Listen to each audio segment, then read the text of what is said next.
एक तरफ तो अमेरिका और ईरान के दरमियान एक टेम्प्रेरी एग्रीमेंट है, उसके लिए बड़ी डेवलपमेंट्स हो रही हैं। दूसरी तरफ पाकिस्तान के अंदर कुछ ऐसी कोशिशें हो रही हैं, दहशत गर्दी के वाक़यात में इजाफा हो गया है, जिसमें कि हम ब्लेम कर रहे हैं कि भारत मुलव्वस है। लेकिन भारत से बहुत सी आवाज़ें आ रही हैं जी कि अब वक्त आ गया है कि पाकिस्तान के साथ मुज़ाकरात किए जाएँ, और इसमें बहुत से लोग जो हैं वो बात कर चुके हैं। लेकिन अब इंडियन अखबारात जो हैं, मसलन ये हिंदुस्तान टाइम्स में आर्टिकल छपा है हैप्पीमोन जैकब साहब का, और ये कह रहे हैं जी keep the doors open for talks with Pakistan. Mushahid Sahab, ये आपको क्या लग रहा है कि ये अमेरिकन जो हैं वो शौरी तौर पे कोशिश कर रहे हैं कि जब ये अमेरिका और ईरान के दरमियान मामला सेट हो जाए, तय हो जाए कुछ, तो उसके बाद फिर पाकिस्तान और भारत के दरमियान भी बातचीत शुरू करवाई जाए? आपको याद होगा आपके एक पिछले प्रोग्राम में ये डिस्कशन हुई थी और हमने यही कहा था कि ट्रंप के दौरे के बाद जो चीन का दौरा है उसमें मुश्तरका दबाव आएगा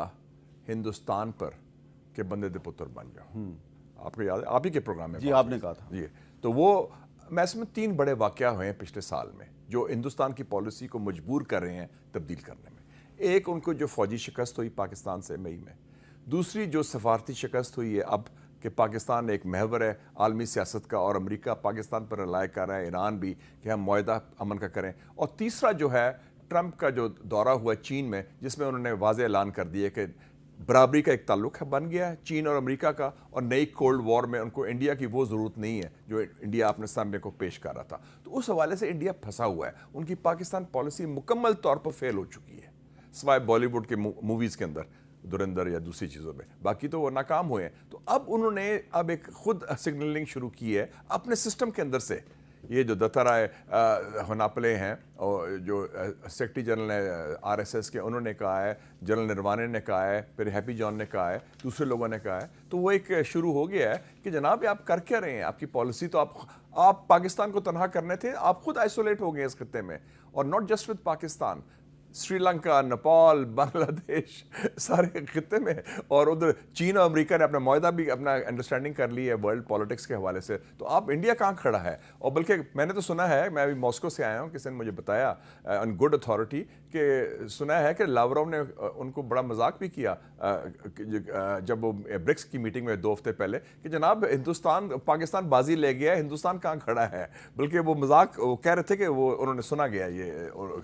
तो आपको देखें कि इंडिया की पोजीशन अपने दोस्तों में, अपने खित्ते में, आलमी सियासत में क्या रहेगी। लेकिन इंडिया जो पाकिस्तान में जो इस वक्त जो साजिशें कर रहा है, तो उससे भी तो बहुत से सवालात जन्म लेते हैं। एजाज चौधरी साहब, कोयटा में एक ट्रेन को निशाना बनाया गया, बम धमाका हुआ, उसमें बहुत से बेगुनाह लोग जो हैं वो शहीद हो गए। और भी जगह पाकिस्तान में इस तरह के दहशत गर्दी के वाक़यात करवाए जा रहे हैं, टारगेट किलिंग भी करवाई जा रही है। इंडियन इंटेलिजेंस एजेंसीज जो हैं वो पाकिस्तान में टारगेट किलिंग भी करवा चुकी हैं, जिसके बारे में वॉशिंगटन पोस्ट की एक इन्वेस्टिगेटिव और गार्डियन की भी रिपोर्ट थी, और गार्डियन की भी रिपोर्ट आ चुकी है। तो ये जो बलूचिस्तान में, खासतौर पे जो कोयटा में जो ट्रेन पे अटैक हुआ है, आप कैसे देखती हैं कि ये इसके पीछे इजराइल और इंडिया हैं और ये कोशिश कर रहे हैं कि पाकिस्तान को डिस्टेबलाइज करके दुनिया को बताया जाए जनाब कि पाकिस्तान जो है वहाँ पे ईरान अमेरिका मुज़ाकरात का दूसरा राउंड नहीं हो सकता?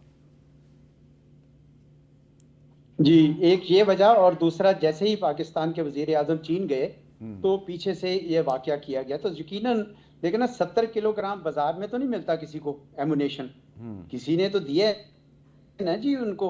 तो ये कोई ऐसा ही मुल्क ही दे सकता है जिसके पास इस किस्म का सामान होता है। तो मुझे लगता है कि ये जो पाकिस्तान मुखालिफ लॉबीज हैं ये एक्टिव हुई हैं और बड़ी उसकी टाइमिंग उन्होंने की है, और यकीनन ये इंडिया का तो यकीनन इसमें हाथ होगा, वो हमें नजर आ रहा है। और हो सकता है कि इसराइल का भी हाथ हो, कभी पाकिस्तान के अंदर ये मुज़ाकरात जो हैं ये कामयाब ना हो, या कम से कम अगला राउंड ना हो। और ये भी हो सकता है कि चीन को एक बार फिर थोड़ा सा डराया जाए कि देखिए आपके वज़ीर आज़म तो आए हैं लेकिन पाकिस्तान के अंदर ये हो रहा है। तो ये बहरहाल हमारे लिए लम्हा फिक्रिया तो है, बाहर के बेशक हाथ मुलव्वस हैं, लेकिन अमन व अमान कायम रखना तो हमारी अपनी जिम्मेदारी है ना जी।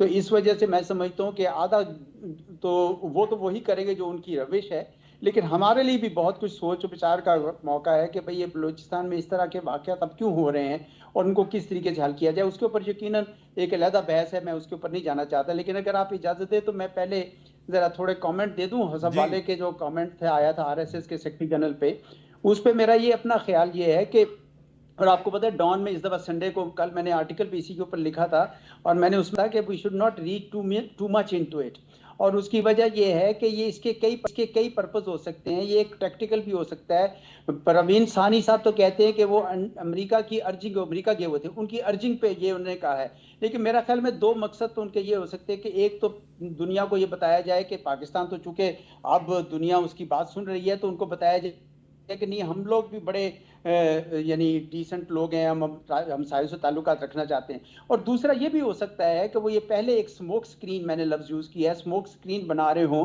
कि भाई अगर कभी भारत की तरफ से कोई पाकिस्तान पे दोबारा काइनेटिक ऑपरेशन करने का प्रोग्राम हो किसी किस्म का, तो उसके लिए राह हमवार हो जाए कि देखिए हम तो पहले से कह रहे थे कि पाकिस्तान के साथ हम ताल्लुकात रखना चाहते हैं। इसलिए मुझे लगता है कि हमें बहुत ज़्यादा अब उस पर नहीं करना चाहिए जब तक कि भारत की सरकार की तरफ से कोई ठोस किस्म का इनिशिएटिव नहीं आता है।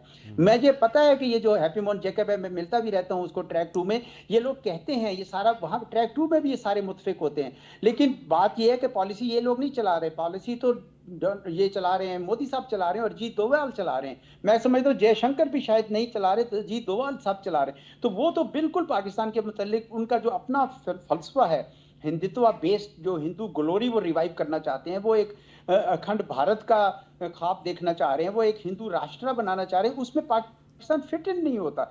इसलिए मेरा ख्याल है कि हमें इंतजार करना चाहिए, किसी किस्म का भी ठोस इनिशिएटिव जब तक नहीं आता वो ना करें, और वो गलती बिल्कुल ना करें जो पिछली हुकूमत में हमने करतारपुर का भी कर दिया था, पायलट भी उनका रहा कर दिया था। ऐसे खैर सगाली के मामला जो हैं वो कभी रेसिप्रोकेट इंडिया नहीं करता।